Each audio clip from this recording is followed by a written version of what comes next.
Limited ground پر پھیلا کے اس کو آپ تک پہنچانا مقصد ہے۔ اس جملے پر بہت ساری تشریحات، شروحات، خطبے، تقریریں آپ لوگوں نے سالانہ سنی۔ اسی ضمن میں ہم کچھ آپ کی خدمت میں پیش کرنا چاہ رہے ہیں۔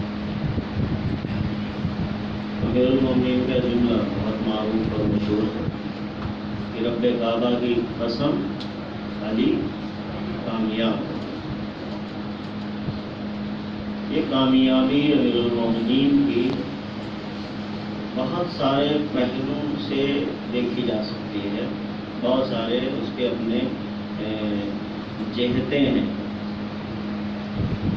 ہمیں پہلے یہ سمجھنا ہوگا، بہت آرام سے بات کرنا چاہ رہا ہوں میں، اور سکون سے جو بھی 20-25 منٹ آدھا گھنٹہ اطمینان سے، اگر کسی خطیبانہ فن کو استعمال کیے بغیر ایک پھر دوستانہ گفتگو آپ سے، اس کو آپ سمجھیے کہ یہ امیر المومنین علیہ السلام کے سلسلے میں ایک درسی گفتگو ہے، اور ہمیں امیر المومنین کی زندگی کے شاخص امتیازات ڈھونڈنے ہیں کہ جس کو ہم فالو کر سکیں، جس کو ہم اپنی اس پریکٹیکل لائف میں، جیسے ہم لوگ جی رہے ہیں، آپ یونیورسٹی میں جا رہے ہیں، اسکول مدرسے میں جا رہے ہیں، لوگوں سے مل بیٹھ رہے ہیں، اور جب آپ کی ہویت کی بات آتی ہے، آئیڈینٹی کی بات آتی ہے، who are you? I am Muslim. کس کمیونٹی سے؟ شیعہ۔ شیعہ کون ہوتے ہیں؟ شیعوں کی آئیڈیالوجی کیا ہے؟ پہلے امام علی۔ اچھا، وہ امام علی جو آپ کی مجلسوں میں دیومالائی پرسنالٹی، ذہن رکا نا آپ کا۔ آپ نے 1400 سال میں، بالخصوص ہندوستان میں 800 سال میں امام علی کو کیسے پہچانوایا؟ صرف درے خیبر کو فتح کرنے والا، قلعہ خیبر کو، احد کے میدان کے شجاع اور دلاور کو، خندق کے فاتح کو۔ آپ نے امیر المومنین کو اس سماج میں ایز اے میجورٹی، یعنی جو میجورٹی میں جو پیغام گیا آپ کے ممبر سے، آپ کے آرٹیکلز سے، آپ کے مقالات سے، مؤلفات سے، تصانیف سے، سوال اکثر تصانیف و تالیفات و خطبات کیا ہیں بتائیں؟ صرف میکسیمم ایک پوائنٹ، وہ کیا ہے؟ علی شجاع، علی پہلوان، علی دلاور، علی نے یہ فتح کیا میدان، وہ فتح کیا، یعنی جہت شجاعت امام علی علیہ السلام ہم نے خوب پہچانوایا۔ اس کے البتہ وجہ بھی رہی، ایسا نہیں ہے کہ وجہ نہیں رہی، کیونکہ بہرحال یہاں کا ایک پسماندہ طبقہ تھا شروع سے ابھی تک، اس میں کرشمائی کیفیت کا بیان کرنا ضروری ہوتا تھا۔ آج بھی جس سماج میں ہم لوگ رہ رہے ہیں، جہاں آپ جانتے ہیں جہاں چمتکار وہاں نمسکار، یہ ہے نا، تو یہ بھی ایک وجہ رہی ہوگی، ہم اسے انکار نہیں کرتے۔ ہم اپنے علماء پر اعتراض اور تنقید کرنا میرا ہدف نہیں ہے، انہوں نے مولا علی کو کیسے پہچانوایا، ٹھیک، لیکن پہچانوانے کی جو جہت رہی وہ عموماً کیا رہی؟ قدرت، پاور، اور خاص طور پر شجاعت میدان جنگ میں، یہی رہی یا نہیں رہی؟ لیکن آج مجھے آپ انصاف سے بتائیں، وہ ڈاکٹر علی شریعتی کا ایک خوبصورت جملہ، علی اور تنہائی، ان کا ایک مقالہ ہے، شاید آپ کی نظروں سے گزرا ہو، علی اور تنہائی۔ جب وہ کہتے ہیں کہ امام علی اپنے دشمنوں کے درمیان تو تھے ہی تنہا، امام علی اپنے دشمنوں کے درمیان، جو آپ نے وہ زندگی بعد رحلت رسول اللہ صلی اللہ علیہ وآلہ وسلم گزاری، اس کے بعد سے لے کر کے سن 36 ہجری قمری تک آپ مدینہ منورہ میں رہے، اس کے بعد آپ کوفے آئے اور وہیں آپ کی شہادت ہوئی، تو اس زندگی میں امام علی تنہا ہے یا نہیں ہے اس قدرت کے درمیان؟ وہ جو بھی محاصرہ قدرت ہے، جس نے پورا ایک کیپچر کر رکھا ہے پاور کو، اس پاور میں آپ کا امام تنہا ہے یا نہیں ہے؟ ہے کوئی پرسان حال؟ وہ ایسی تنہائی ہے کہ تاریخ کے دامن پر مسلمانوں کے لیے ایک بدنما داغ ہے. وہ ایسا صبر علوی ہے کہ تاریخ میں اس کی کوئی مثال نہیں. وہ ایسی صابرانہ زندگی ہے امام علی علیہ السلام کی کہ کربلا کا ایک روز کا صبر سید الشہداء. میں جسارت نہیں کرنا چاہتا امام کی بارگاہ میں دونوں شجاعتوں اور دونوں صبر کو میں مقایسہ، میں کمپیریزن نہیں کر رہا ہوں. صرف میں یہ سمجھانا چاہ رہا ہوں کہ امام حسین کا ایک روزہ عاشور کے دن وہ صابرانہ اقدام جو کچھ بھی رہا وہ ہم سب کے خون جگر کے لیے کافی ہے. امام حسین کی بارگاہ میں جسارت نہیں کرنا چاہتا، لیکن اتنا عرض کر سکتے ہیں ہم کہ سید الشہداء آپ کا تمام صبر کربلا میں ایک طرف، آپ کے بابا کی زندگی ہر روز مدینے میں کربلا ہے اور ہر روز شام غریبان ہے. 25 سالہ علوی زندگی. آپ دیکھیں غیرت مرد کو چیلنج اگر کیا جائے، مرد کی غیرت کو اگر چیلنج کیا جائے تو اگر اس کی ناموس کی بات آئے، حتیٰ کہ حرمت ناموس درمیان میں آ جائے، انسان خود کو قربان کر دیتا ہے. لیکن حتیٰ کہ حرمت ناموس برداشت نہیں کرتا. اتنا غیور علی، اتنا پہلوان علی، اتنا شجاع علی، کیسے اس حتیٰ کہ حرمت کے بعد 25 سال تک مدینے میں کیسے زندگی گزاری آپ نے. اس لیے میں کہتا ہوں، اس لیے آپ سوچئے گا کہ ہر روز امام علی کا روز عاشور ہے اور ہر دن اور ہر شام امام علی کی جو ہے وہ شام غریباں کی طریقے سے 25 سال مولا کائنات کی گزری ہے. کبھی ہم اس پہ غور کریں گے. یہیں پہ کہتے ہیں ڈاکٹر شریعتی، امام علی خود مدینے میں دشمن کے درمیان تو تنہا تھے ہی، مقام افسوس یہ ہے کہ وہ اپنے دوستوں کے درمیان بھی تنہا ہیں. آج آپ یونیورسٹی کے طلبہ ہیں، جوان ہیں، ینگ ہیں، یوتھ ہیں، آپ کیسے پہچانوائیں گے اپنے امام کو؟ آپ بتائیں. آپ اگر پہچانوانے جائیں گے بعنوان شجاعت، مثلا میں ایک ڈسکشن کر رہا ہوں آپ سے، مثلا بعنوان شجاعت میدان حرب میں، تو یہاں تو بہت سارے مہابلی موجود ہیں، بہت سارے باہوبلی موجود ہیں جن کی نظر میں مولا کائنات کی وہ شخصیت ان کو سمجھ میں نہیں آئے گی، نہیں سمجھا سکتے آپ. کچھ بھی ہو، یعنی چاہے وہ جیسی شجاعت ہو، یکتائے روزگار، سب کچھ مولا کائنات کی خصوصیتیں جن کی، لیکن اس سماج میں آپ کو اپنے امام کو اپنی آئیڈینٹی آپ کو پیش کرنا ہے نا، اپنے آپ کو سمجھانا ہے نا کہ ہم کون علی کے ماننے والے ہیں. تو اب آپ کے لیے یہاں وہ میدان جنگ والی صورتحال امام علی کی ضرورت اس کی نہیں ہے. آپ کو وہ جہت امام علی کی ضرورت ہے زندگی کی، جس جہت کی طرف امام علی نے اشارہ فرمایا ہے. فزت ورب الکعبہ، ڈھونڈنا پڑے گا یہ کون سی کامیابی ہے، ڈھونڈنا پڑے گا آپ کو. جب آپ ڈھونڈ لیں گے کون سی کامیابی کی طرف امام علی اشارہ کر رہے ہیں. اگر میدان احد میں علی کو کامیابی نظر آئی ہوتی تو آپ وہاں اعلان کرتے.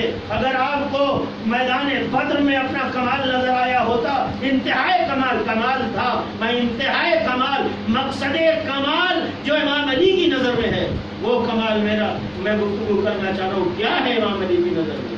اگر یہ سب ہوتا تو ان میادین میں امام علی کہتے یا نہ کہتے؟ جب عمر ابن عبد الود کے سر کو کاٹا تھا تو کہتے علی آج کامیاب ہو گیا. جب خیبر کے دروازے کو آپ نے 2 انگلیوں سے پورا خیبر کا در آپ نے الگ کیا تو آپ کہتے اس قالع الباب نے، قاتل مرحب و اندر عمر ابن عبد الود نے ان میادین میں اعلان کامیابی نہیں کیا.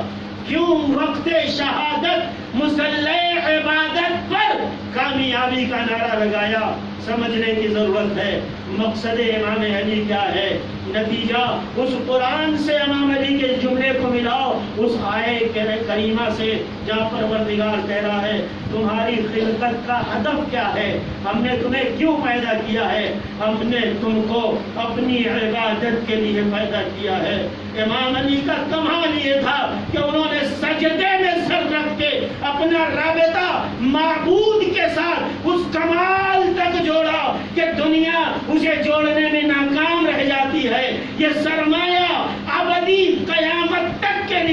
یا علی کے حق میں آیا یا فرزند حسین کے حق میں آیا، جس نے وقت شہادت وقت عبادت سے ملا دیا، اور رابطہ عبد کا معبود سے ایسا ملا کہ سر اٹھا رہے ہیں تو شہادت میں، اور اب حسین نے کمال تک پہنچایا عبادت کے مرحلے کو کہ عبادت سے سر ہی نہ اٹھایا بلکہ سر اٹھایا گیا۔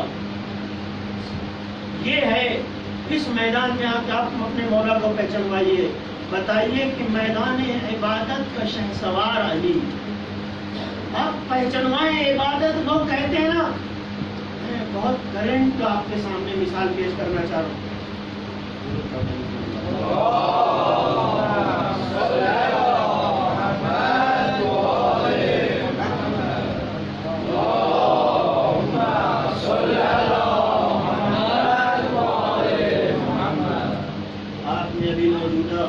ہندوستان کے حاکم کو آپ نے دیکھا ایک مندر میں گئے ہوئے عبادت کرنے کے لیے گئے نا؟ پوری دنیا ان کے اس عبادی انداز کو دیکھ رہی تھی نہیں دیکھ رہی؟ جہاں گئے وہ میں یہاں ذکر نہیں کرنا چاہ رہا ہوں، آپ سب کے ذہن میں، آپ سب ٹیلی ویژن موبائل پہ دیکھ رہے تھے کہ کون سا پہلو اجاگر کیا جا رہا تھا۔ یعنی آپ کا رابطہ، آپ کے وہ معبود کوئی بھی ہو، وہ معبود حقیقی ہو، معبود مجازی ہو، معبود غیر حقیقی ہو، کوئی بھی ہو، آپ سمجھیے، بہت غور سے سمجھیے جوانان عزیز، بہت خوبصورت اور لطیف جملہ ہے۔ دنیا آج اپنی پہچان کے لیے معبود غیر حقیقی کے سامنے فقط اور فقط چند گھنٹے عبادت میں خاموش رہ جاتا ہے، تو آج ہندوستان کا میڈیا ہر طریقے سے اسے براڈ کاسٹ کرتا ہے، منتشر کرتا ہے، اور اسے ایک آئیڈیل کے طور پہ پیش کرتا ہے۔ آپ کا امام وہ ہے کہ جس نے اپنا سر سجدے میں دیا، اپنے معبود حقیقی کے سامنے سر رکھا تو تن سے جدا ہوا، سر نہیں اٹھا۔ ایسی عبادت حقیقی کیا کائنات میں آپ نے کہیں دیکھی؟ کیا یہ پہچانوانے کے لائق نہیں ہے عبادت حسین؟ کیا آپ کو سر فخر سے بلند کرنے کا مقام نہیں ہے اپنی دانشگاہ اور یونیورسٹی میں بتانے کے لیے کہ میرا امام وہ ہے کہ جب اس کے ضربت لگتی ہے عبادت کے عالم میں تو وہ کہتا ہے آج میں رب کعبہ کی قسم کامیاب ہو گیا۔ دنیا غیر حقیقی خدا کے سامنے چند گھنٹہ خاموش بیٹھ جائے تو دنیا میں تلاطم مچتا ہے۔ دنیا کا میڈیا اسے کہتے نہیں سکتا، اس کو اپنا آئیڈیل، اپنا بھگوان، اپنا خدا کہتا ہے۔ اور آپ جانتے ہیں وہ عبادت نمادین ہے، دکھاوے، میں نہیں کہنا چاہتا، وہ کیا ہے، محض ایک دنیا کے سامنے پیش کرنا۔ یہ امیر المومنین کی کامیابی تھی کہ دنیا کے سامنے نہیں، اپنا رابطہ اپنے خدا کے سامنے مضبوط کیا۔ اس لیے آپ امام کو پہچانوائیے، آپ کس آئیڈیالوجی سے بلانگ کرتے ہیں، کیا پہچان ہے آپ کی۔ آج آپ شہادت امام علی منا رہے ہیں، آپ 1400 سال کے بعد امام علی کو ان کی خدمت میں والہانہ عقیدت پیش کر رہے ہیں، کیوں؟ سوال پیدا ہوتا ہے کیوں؟ آج دنیا جھوٹے خداؤں کے سامنے جھک کر کے اپنے آپ کو باکمال بتاتی ہے، تو جس نے اپنے حقیقی خدا کی معرفی کرائی ہو، جس نے اپنے رب کی پہچان کروائی ہو، وہ قابل پہچان نہیں ہے، وہ قابل معرفی نہیں ہے، اس کی آئیڈینٹیفائی نہیں ہونا چاہیے، ضرور ہونا چاہیے۔ یہ آپ سب کو سوچنا ہے عزیزان گرامی۔ یہ ایک پہلو ہے جو میں نے بڑی جدت کے ساتھ میں ایک نئے پہلو کے سامنے آپ کے سامنے کوشش کی ہے پہچانوانے کی کہ آپ اپنے مولا کو کیسے پہچانوائیے، امام علی کو کیسے پہچانوانا ہے۔ سب گفتگو کرتے ہیں مولا کے علم کے سلسلے میں، مولا کی نہج البلاغہ کے سلسلے میں، آئیں ایک کھلا دریا اور سمندر ہے، ایک دوسری جہت ہے امام علی علیہ السلام کی، انا مدینۃ العلم وعلی بابها۔ انصاف سے بتائیں، ہم نے سوائے اپنی تحریروں میں اس حدیث کو صرف اور صرف تبرعی انداز کے کبھی اور استعمال کیا؟ آپ خود غور کیجیے، مجلسیں سنتے ہیں، اس حدیث کو ہم نے عنوان کیا انا مدینۃ العلم وعلی بابها، مجھے بتائیے اس فطرے کا سب سے اہم لفظ کیا ہے؟ علم ہے نا؟ آپ کم سے کم 100 تقریریں اس موضوع پہ اٹھائیے، مجلس ہے، تقریر مراد مجلس ہے، آپ کو پوری تقریر 1 گھنٹے میں لفظ علم پر کچھ نظر نہیں آئے گا، لفظ باب پر پوری تقریر تمام ہو جائے گی۔ دروازے پر جو آئے گا دروازے سے آئے گا، دروازے سے نہیں آئے گا تو نہیں آئے گا، شہر میں داخل نہیں ہو پائے گا، تمہیں داخل ہونا ہے تو دروازے سے آنا ہے۔ بھائی پیغمبر نے العلم، آپ نے 1 گھنٹہ میں کتنی دیر ایجوکیشن میں بات کی؟ کتنی دیر آپ نے پیغمبر کے علم پہ بات کی؟ کتنی دیر آپ نے 1 گھنٹے میں اس علم کا دروازہ، یعنی اب جو علم منتشر ہوگا اس علم کو کتنا آپ نے سمجھایا، علم کے کتنی آپ نے انواع و اقسام بیان کی، علم کی افادیت پہ کتنی گفتگو کی؟ یہ ایک سوال ہے جو باقی ہے، وہ آپ لوگوں سے گزارش ہے یہ سوال باقی نہ رہے، اس کو حل آپ کو کرنا ہے۔ آئندہ آپ عنوان دیجئے معروف حدیث انا مدینۃ العلم وعلی بابھا، مولانا علم پہ گفتگو ہو، پیغمبر کا علم، اور وہ علم جو متعلق پروردگار ہے، وہ علم امیر المومنین تک کیسے آیا، وہ انواع و اقسام علم، علم کی جہتیں کیا ہیں، علم کا کمال کیا ہے، علم کی افادیت کیا ہے، وہ علم کے نشیب و فراز جو نہج البلاغہ کے پہلے ہی خطبے میں آغاز ہوا، اس کے تمام تعریفیں بتائیے، علم کا فائدہ بتائیے، علم کے ذریعے سے ہم کہاں تک جا سکتے ہیں یہ سب بتائیے۔ یہ کس کی ذمہ داری ہے؟ آپ کی ذمہ داری ہے۔ یہ عنوان اور موضوع آپ دیں گے، آپ کی پہچان ہے، آپ دنیا کے سامنے جا کے بتائیں گے کہ دیکھو جس خدا کی تم بات کرتے ہو اس خدا کے سلسلے میں اس روئے زمین پر سب سے عمیق اور گہری گفتگو کائنات میں صرف ایک انسان نے کی ہے، سب سے گہری اور سب سے عمیق اور سب سے ڈیٹیل میں توحید پر اگر کسی نے گفتگو کی ہے اس روئے زمین پر فہو علی ابن ابی طالب، اس کا نام علی ابن ابی طالب ہے۔ اب ایک چیپٹر آپ کے سامنے ہو دنیا کے خداؤں کے مقابلے میں توحید پروردگار اور امام علی، یہ آپ کو سمجھانا ہے۔ اس فلسفی کے ساتھ، اس ترجمانی کے ساتھ آپ جائیے تمام انسٹیٹیوشنز میں اور اپنے آپ کو پیش کریے۔ نہیں پیش کر سکتے پوچھئے، علماء سے پوچھئے، یہ آپ کی ذمہ داری ہے۔ یعنی ہم اپنے آپ کو معاشرے میں کیسے آئیڈینٹیفائی کریں، کیسے اپنی پہچان پیش کریں، یہ سیرہ علوی ہے، یہ سیرہ مبارکہ امیر المومنین ہے۔ کہ میں نے 2 جہت آپ کے سامنے مختصر میں امیر المومنین کی 2 جہتیں پیش کی، ایک عبادت، ایک علم۔ اتنا وقت نہیں ہے جب میں ہر جہت پہ آدھا گھنٹہ گفتگو کروں۔ ایک جہت اور آپ کی خدمت پہ دینا چاہ رہا ہوں، بہت امپورٹنٹ، موسٹ امپورٹنٹ۔ ہم نے بھی اپنے آغاز طلبگی میں کالج میں سوال ہوتے تھے نا، تیاری کرتے تھے، کون سا امپورٹنٹ ہے ٹک لگاتے تھے، کون سا سبجیکٹ موسٹ امپورٹنٹ ہے ٹک لگاتے تھے، 1.5 2 مہینے رٹیفیکیشن کرتے تھے، رٹتے تھے، ٹائم لگاتے تھے، تب جا کے ہائی اسکول انٹر کر کے کسی حد تک جہاں پہ بھی ہیں آج پہنچے ہیں۔ تو آپ اپنی زندگی میں امپورٹنٹ اور موسٹ امپورٹنٹ لگاتے ہیں کہ جان لیجئے جب شاخص زندگی علوی امام علی علیہ السلام کی زندگی کے چند شاخص، چند امتیازات، چند اہم پہلو، یعنی نہایت اہم پہلو جب آپ کے سامنے آئیں گے، یعنی مہم وہ پہلو امام علی علیہ السلام کے جو آپ کی زندگی میں نمایاں تھے۔ میں نے 2 بیان کیے، ایک تیسرا اور شاید وہی آخری ہے۔ وہ تیسرا پہلو کیا ہے جانتے ہیں؟ وہ تیسرا پہلو صبر ہے، صبر امام علی۔ جملہ ذہن میں رکھیے گا، امام علی علیہ السلام نے 25 سال مدینے میں گزارے بعد وفات رسول اللہ۔ پورے پیریڈ کو آپ اٹھا کے دیکھیں، اس میں سب سے اہم برجستہ پہلو کیا ہے؟ صبر ہے نا۔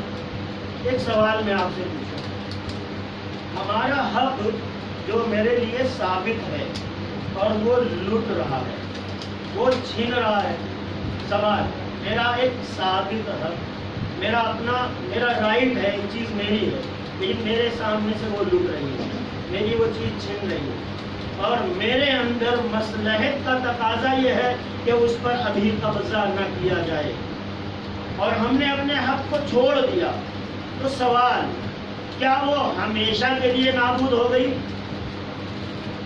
جس حق کو آج ہم نے چھوڑ دیا، کیا وہ ہمیشہ کے لیے وہ چیز نابود ہو سکتی ہے؟ یہ ثابت کریے، ایک فارمولہ ہے اور آئمہ کی زندگی۔ قرآن کی آیت پر امیر المومنین نے عمل کیا، کیا عمل کیا؟ یا ایھا الذین اطیعوا اللہ واطیعوا الرسول فلا تنازعوا فتفشلوا وتذهب ريحكم۔ ایمان لانے والوں، اللہ کی اطاعت کرو، اس کے رسول کی اطاعت کرو، آپس میں اختلاف مت کرو، اختلاف کرو گے تمہاری ہوا اکھڑ جائے گی، تم کچھ بھی نہیں رہو گے۔ فاصبروا ان اللہ مع الصابرین۔ اگر اختلاف ہو گیا، حق چھن گیا، قرآن کا فرمان کیا ہے؟ حق تھا میرا، اختلاف ہوا، نزاع ہوا، چھن گیا، حکم پروردگار فاصبروا ان اللہ مع الصابرین، صبر کرو، اللہ صابرین کے ساتھ ہے۔ یہ ایک فارمولہ قرآن کا ہے۔ بعد وفات رسول نزاع ہوا، اختلاف ہوا، حق چھن گیا، مولا کائنات نے صبر کیا۔ سوال، کیا صبر کرنے سے ہمیشہ کے لیے حق نابود ہو گیا؟ نہیں ہوا نا؟ دکھائیں چہرہ کیسے نابود نہیں ہوا، نمونہ دکھائے، ثابت کرے، بہت آسانی سے ثابت ہو جائے، بہت آسانی۔ آج 1400 سال کے بعد، کل جب امام علی نے صبر کیا تھا اپنے حق پر، اپنے حق کے لیے صبر کیا تھا، کل کتنی تعداد تھی؟ ایک امام علی کی ہے، اور چند ان کے صحابی، اور مدینہ اور دبا کے رکھ دیے گئے۔ شہزادی نے صبر کیا اپنے حق پر، گھر بھی جلا دیا گیا۔ امام مجتبیٰ نے صبر کیا، حق چھین لیا گیا۔ امام حسین کا وقت آیا، نتیجہ کیا نکلا؟ کہ لاش امام حسین پامال کر دی گئی۔ یعنی ظاہری طور پر یہ جو صبر کا سلسلہ رہا، فصبروا تو ہے، لیکن ان اللہ مع الصابرین نظر نہیں آ رہا۔ دو پہلو ہیں، غور کیجئے گا۔ صبر ہو رہا ہے، فصبروا، حق پہ صبر ہو رہا ہے، لیکن پہلا جملہ ذہن سے نہ جائے۔ آپ اسٹوڈنٹس ہیں، آپ ایک سے ایک تھیوری کو ذہن لگا کے سنتے ہیں، اسی لیے میرا تقاضا یہ ہے کہ اس تھیوری کو پریکٹیکل میں سن کے نہیں، دیکھ کے جائیے۔ پریکٹیکل میں اس تھیوری کو دیکھ کے جائیے کہ صبر کرنا چھنتے ہوئے حق پر ہمیشہ کے لیے وہ چیز نابود نہیں ہوتی ہے۔ امام علی نے صبر کیا، فصبروا، قرآن کا حکم ہے، ان اللہ مع الصابرین، اللہ نظر نہیں آ رہا ہے نا؟ شہزادی کا حق چھینا، کہاں ہے اللہ؟ امام مجتبیٰ کا حق گیا، کہاں ہے اللہ؟ سید الشہداء کی لاش پامال ہو رہی ہے، ایسے ویسے نہیں، وہ ہمت بھی نہیں عرض کرنے کی، کیسے لاش پامال ہوئی؟ وہ 10 زنا زادے جب آئے عمر صاحب کے سامنے، کہنے لگے نحن رددنا الصدر بعد الدہر، ہم نے حسین کے لاش پر اس طریقے سے گھوڑے دوڑائے ہیں کہ ان کے سینے کی ہڈی پشت کی ہڈی سے ہم نے ایک کر دیا ہے، ہم نے اسے بھوسے میں تبدیل کر دیا ہے، ہڈیوں کو چور کر دیا ہے۔ اس انداز میں صبر کائنات میں کسی نے دیکھا نہیں دیکھا۔ پروردگار وہ ان اللہ مع الصابرین دکھا دے مجھے، وہ تو صبر کرنے والوں کے ساتھ ہے، ہمیں اس کا نظارہ دیکھنا ہے۔ پروردگار کی آواز آئے گی، اس صبر کرنے پر ہم تمہیں وہ جزا دیں گے کہ کائنات ششدر رہ جائے گی، کائنات حیرت زدہ رہ جائے گی۔ جس کو تم نے مینورٹی سمجھ کر کربلا میں پسپا کیا تھا، آج اس صبر کا نتیجہ یہ ہے، یہ دیکھنے میں مینورٹی ہے لیکن کربلا میں کروڑوں کا مجمع جمع ہو کے آواز دیتا ہے لبیک یا حسین۔ یہ ہے جزا یا نہیں؟ آپ یہاں بیٹھے ہوئے ایک کونے میں شہر کے، یہ ان اللہ مع الصابرین کی عملی تصویر نہیں ہے؟ جو کربلا میں کت پسپا کیے گئے تھے، کوئی ان کی آواز سننے والا نہیں تھا. جس امام علی کا ہاتھ باندھ کر کے ان کے گھر سے لے کے چلا گیا تھا، کوئی پوچھنے والا تھا؟ کوئی کہنے والا تھا آج ابو الحسن؟ ایک شہزادی تھی جو کہہ رہی تھی کر دو ابو الحسن کو چھوڑ دو ورنہ میں اپنے سر کے بال پریشان کر دوں گی. ایک آواز اٹھ رہی تھی. آج اس علی کے صبر پر کائنات میں کتنی آوازیں اٹھ رہی ہیں. آپ بتائیں، ایک حق ضائع کیا تھا، آج اس حق کے ضائع کرنے پر آپ کی قوم کے علماء نے کتنی ہزار کتابیں لکھی، کتنی ابقات الانوار لکھی گئیں، کتنی الغدیر لکھی گئیں، کتنی عماد الاسلام لکھی گئیں، کتنی کتابیں آج دفاع حق علوی کے لیے لکھی گئیں. یہ عملی تصویر ہے یا نہیں ہے؟ یہ اس بات حق امیر المومنین ہے یا نہیں ہے؟ آپ کو اس پریکٹیکل کے ساتھ جانا ہے. اس لیے آپ کو بھی بہت سارے مرحلے میں جہاں تنہا ہے صبر کرنا پڑے گا، جذبات سے کام نہیں لینا پڑے گا. آپ جس قوم جس معاشرے میں رہتے ہیں اس میں دوسری قومیں آپ کے ساتھ زندگی گزار رہی ہیں، ان کے ساتھ خاموشی سے، صبر کے ساتھ، تحمل کے ساتھ، برداشت کے ساتھ آپ کو رہنا پڑے گا. اور آج کا کیا ہوا آپ کا صبر یہ ضائع نہیں جانے والا، اس کا یقیناً نتیجہ نکلے گا. یاد رکھیے گا، کبھی نعرے بازی سے کام نہیں چلتا. نعرہ ہمیشہ نقصان پہنچاتا ہے. یہی خاموشی سے ایک کونے میں دہلی میں بیٹھ کر مولانا کے ساتھ آپ جس موومنٹ کو آگے بڑھا رہے ہیں، یہ ایک تحریک ہے، یہ ایک نہضت ہے، یہ ایک ایسا موومنٹ ہے کہ جو کل آپ کی تقدیر بدلے گا، آپ کی نسلوں کی تقدیر بدلے گا، آپ کی قوم کے مقدرات کو بدلے گا. اسے آپ ایک کمرے میں بیٹھ کے چند لوگوں کی نشست اور بے اثر رویہ نہ سمجھیے کہ یہاں 4 لوگوں کے بیٹھ لینے سے کیا ہونے والا ہے، ہم 20 لوگوں کے آ جانے سے کیا ہوگا. یہاں سے نسلوں کی تربیت ہو رہی ہے. یہاں سے جو پیغام جا رہا ہے صبر و تحمل و ضبط کے ساتھ، بغیر نعرے کے ساتھ. نعرہ کام کو خراب کرتا ہے. میں نے مولوی کی مثنوی میں ایک واقعہ پڑھا تھا. ایک مارگیر تھا، غور کریے گا، تھوڑا چھوٹا سا جملہ ہے. میں مزاحیہ جملے استعمال نہیں کرتا اپنی مجلس میں، لیکن مجبور ہوں آپ کے ذہن میں یہ بات منتقل کرنے کے لیے. مولوی نے اپنی مثنوی میں ایک واقعہ لکھا. نعرے بازی اور آپ کا یہ خاموش عمل کیا ہے؟ یہ پریکٹیکل جو آپ کر رہے ہیں موومنٹ ہے یہ. اور نعرے بازی، خود جو نعرہ لگاتا ہے پہلا شکار خود نعرے باز ہوتا ہے. مارگیر کا انہوں نے واقعہ نقل کیا. سانپ پکڑنے والا، ہمارے یہاں سپیرا کہتے ہیں، فارسی میں مارگیر کہتے ہیں. وہ بغداد کا رہنے والا تھا. سرد علاقے میں گیا اور وہاں سے ایک بہت بڑا سانپ پکڑ کے لایا. بہت بڑا سانپ، ایک اجگر پکڑ کے لایا. پکڑا کیسے اس نے؟ وہ سرد علاقے میں گیا تو برف جمی ہوئی تھی، اس کے اوپر بھی جمی ہوئی تھی. وہ اپنے شباب اور اپنی حالت اور اپنی اس کیفیت دکھائی نہیں، ٹھنڈا تھا بالکل. تو اس نے فوراً اپنا باندھا ہوگا اور لا کر کے بغداد کی مین دھوپ والے چوراہے پہ رکھ دیا اور آ کے اب اپنے کرامات گنانے لگا، کمالات. دیکھو میں نے اس کو پکڑا کیسے، میں نے پہلے اس کو خوب اس سے میں نے جنگ کی، خوب میں نے اسے جو ہے نا شکست دی، خوب میں نے اسے مارا لکھیڑا، یہ کیا. وہ اپنی کمالات اور شجاعت بیان کر رہا تھا. اب بغداد کی دھوپ دھیرے دھیرے دھیرے دھیرے اس کے برف پانی جسم کو اس نے پگھلانا شروع کیا. جیسے اس کا برف پگھلنے لگا سانپ گرم ہونے لگا. جیسے ہی وہ گرم ہوا اس کا منہ کھلا، بڑا سا اجگر. اور جب اس کا بڑا سا منہ کھلا تو جو یہ ساری شجاعت اپنی گنا رہے تھے، جیسے ہی منہ کھلا تو سب سے پہلا شکار یہ جھوٹا نعرے باز ہوا.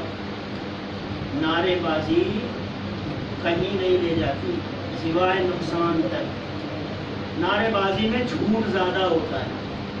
خاموش مومنٹ، تحریک اور نہضت آپ کو کامیاب کرے گی. یہ درس مکتب اہل بیت علیہ السلام.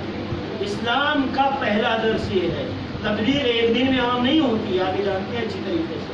رسول اللہ نے بھی وقفیانہ کتنے دن تک اپنے دروس کو جاری رکھا، اور ایک دن وہ نہضت ایسی کامیاب ہوئی کہ پوری دنیا میں چھا گئی۔ آج اسلام کسی دنیا کے کسی کونے میں ایسی جگہ نہیں جہاں اسلام موجود نہ ہو۔ میرا بس آخری جملہ کہ صبر اگر آپ نے اپنے کسی حق پر کیا ہے تو وہ صبر کرنے سے آپ کا حق نابود نہیں ہوتا ہے۔ اس کی عملی تصویر ہے کل کی وہ صابرانہ روش، صابرانہ زندگی ہمارے ائمہ علیہ السلام کی۔ آج اس کی آپ عملی تصویر دیکھ سکتے ہیں، ایک مومنٹ کے شکل میں کربلا ہم کو آج تک ملی ہے۔ آج اسی امام حسین علیہ السلام کی قبر پر جہاں 7 مرتبہ قبر ابا عبداللہ حسین کو جلایا گیا، جہاں مولا کی قبر کو نابود کرنے کی کوشش کی گئی، امام حسین کی قبر پر پانی جاری کر دیا گیا۔ ایسے نہیں، پوری قبر کھود دی گئی اور قبر کے اوپر سے پانی جاری کر دیا گیا۔ آج وہی قبر ہر سید الشہداء ہے، جہاں پہ سیدہ زینب سلام اللہ علیہ جب جا رہی تھی 11 محرم کو تو اپنے بھتیجے کو دیکھا، ان کے چہرے کو دیکھا، ایک مرتبہ محسوس کیا کہ سید سجاد زین العابدین کے چہرے پر جو رنگت آ جا رہی ہے یہ ایسی بلا کی ہے کہ میرا بیٹا، میرا بھتیجا موت کی آغوش میں نہ چلا جائے۔ آپ نے آپ کو ہماری سے گرایا، فرمایا سید سجاد میں کیا دیکھ رہی ہوں؟ فرماتے ہیں بوڑھی اماں، اس کے بعد تلاشا بے غور و کفن پڑا ہو، جس کے باپ کے لاش کے ٹکڑے ہو گئے ہوں اور اس کا جوان بیٹا ہو، اس کے ہاتھ بندھے ہوئے ہوں اور اپنے بابا کو وہ دفنا نہ سکے۔ اے بوڑھی اماں، میرا حال اگر ایسا نہ ہو تو پھر کیا ہوگا؟ فرماتی ہے شہزادی زینب، غور کیجیے گا تو اے بیٹا، تیرے باپ کی لاش بھی دفن ہوگی، میرے لاش اس پر قبر بھی بنے گی، میرے لاش اس پر گنبد بھی تعمیر ہوگا اور دنیا کے لوگ تیرے بابا کی زیارت کرنے آئیں گے۔ شہزادی یہ جملے قرآن میں پڑھ رہے ہیں، ہم سن رہے ہیں، علامہ مجلسی نے بہار الانوار میں ان جملوں کو نقل کیا ہے۔ اے میرے لال، تیرے بابا کی جس طریقے سے دنیا ان کے نام و نشان کو مٹانا چاہے گی، پروردگار عالم تیرے بابا کے نام کو اتنا ہی بلند کرے گا۔ یہ کون کہہ رہی تھی؟ عالمہ غیر معلمہ کہہ رہی تھی۔ کون کہہ رہی تھی؟ وہ علی کی بیٹی کہہ رہی تھی کہ جس کی آواز نامحرموں میں جانے کے لیے جب امام علی کی ضربت لگی، میں آ گیا اپنی منزل پہ، چند جملے آج شب ضربت امام علی ہے، میں اسی جملے سے وصل کرنا چاہتا ہوں کہ بیان کو کہ جس شہزادی کی آواز کو امام علی برداشت نہ کر سکے، جب آپ کو گلین میں باندھ کر کے بیت الشرف کی طرف لے جایا جانے لگا تو ایک مرتبہ آپ کے ذہن میں آیا، حسن اور حسین کو بلایا، اے بیٹا جتنے اصحاب ساتھ چل رہے ہیں نا انہیں یہاں سے رخصت کر دو بیٹا، بیٹا اب گھر نزدیک آنے والا ہے۔ اے میرے لال، ایسا نہ ہو کہ کئی زینب و ام کلثوم کی آوازیں ان نامحرموں کے کانوں میں چلی جائے۔ یا علی، اتنا احساس، اے مولا اتنا خیال ہے آپ کو کہ زینب کی آواز نہ چلی جائے۔ اے آقا، یہی شہزادی ہوں گی، یہی کوفہ کا بازار ہوگا اور یہی شہزادی بے مقنع چادر اسی کوفے میں پھرائی جا رہی ہوں گی۔ اے میرے مولا، امیر المومنین کو لایا گیا، لا کر کے گھر میں لٹا دیا گیا۔ میں اس رات کے بس 1-2 فقرے آپ کی خدمت میں پیش کرنا چاہتا ہوں، باقی آج کی شب اور رونے کے لیے جملے کافی ہیں عزیزوں۔ امام علی کو لا کے لٹا دیا گیا، شب 21 ہے، روایت کے جملے ہیں۔ ایک مرتبہ امیر المومنین نے ارشاد فرمایا کہ یہاں ہمارے بچوں کو لا کے جمع کرو، سب آ کے کھڑے ہو گئے۔ زینب کبریٰ آ گئی، شہزادی ہیں، حسن اور حسین ہیں، سب نے آ کے مولا علی کو گھیر لیا۔ اتنے میں ایک مرتبہ امام علی آواز دیتے ہیں، میرا عباس کہاں ہے؟ مالی السرتین کے جملے ہیں، صاحب مالی السرتین لکھتے ہیں، ایک مرتبہ نگاہ زینب عباس کو تلاش کرنے لگی، عباس کہاں ہے؟ دیکھا ایک دیوار کے سہارے سر لگائے گڑے رو رہے ہیں۔ اے بھیا عباس، تم بابا کے نزدیک کیوں نہیں آتے؟ ایک مرتبہ فرماتے ہیں شہزادی حیا آتی ہے. بابا کے نزدیک سب فرزندان فاطمہ جمع ہے. میں ام البنین کا بیٹا, مجھے حیا آتی ہے میں حسن اور حسین کے ساتھ کھڑا ہو جاؤں. میں فاطمہ کی بیٹیوں کے ساتھ کھڑا ہو جاؤں. اللہ اکبر. بھائی کو تھام کے بابا کے پاس لے آئی. لانے کے بعد ایک مرتبہ عباس کا چہرہ دیکھا. چہرہ دیکھنے کے بعد عباس کی عمر تاریخ کے مطابق 14-15 سال ہے. سید الشہداء کی عمر 35 سال ہوگی. آپ مجھے بتائیں, گھر میں جب بڑا دنیا سے جاتا ہے تو بڑے کے ہاتھ میں چھوٹے کا ہاتھ دیا جاتا ہے. دستور دنیا یہی ہے, روایات زندگی یہی ہے کہ بڑے کے ہاتھ میں چھوٹوں کے ہاتھ سپرد کیے جاتے ہیں.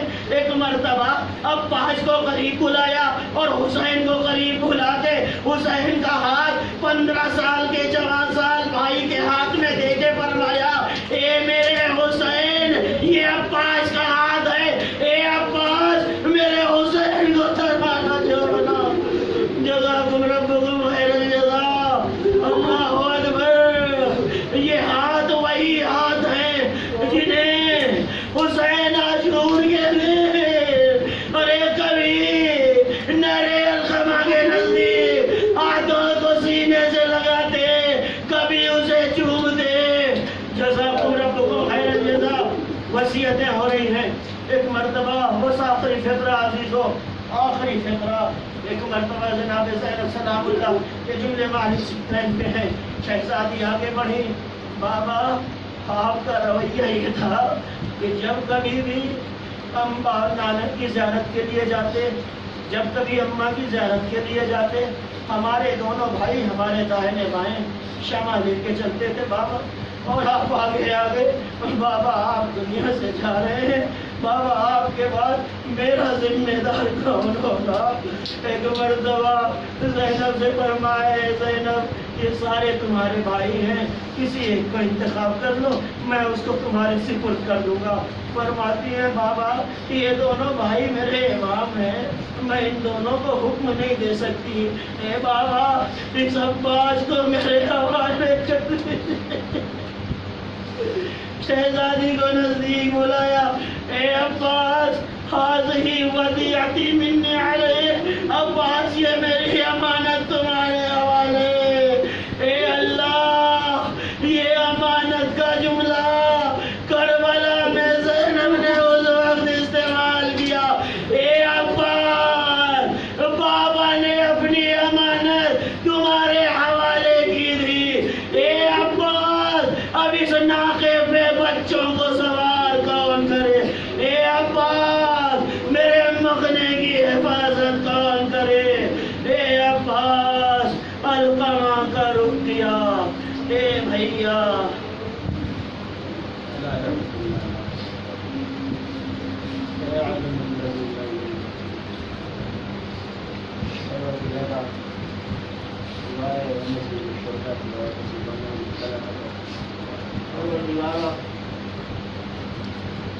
یہ قسم ہے اہل بیت علیہ السلام, ہمیں تنہا نہ چھوڑنا.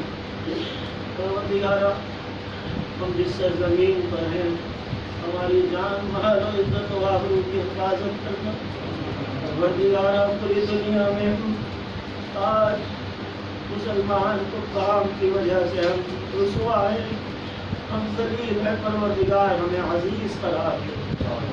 پروردگار ہمیں تمام صبر کی منزلوں سے گزار کے اس لائق بنا کہ ہم تیری کتاب اور تیرے دین کی حفاظت کر سکیں, تیرے دستورات اور تیری شریعت اور تیرے اسلام کے ہم کام آ سکیں.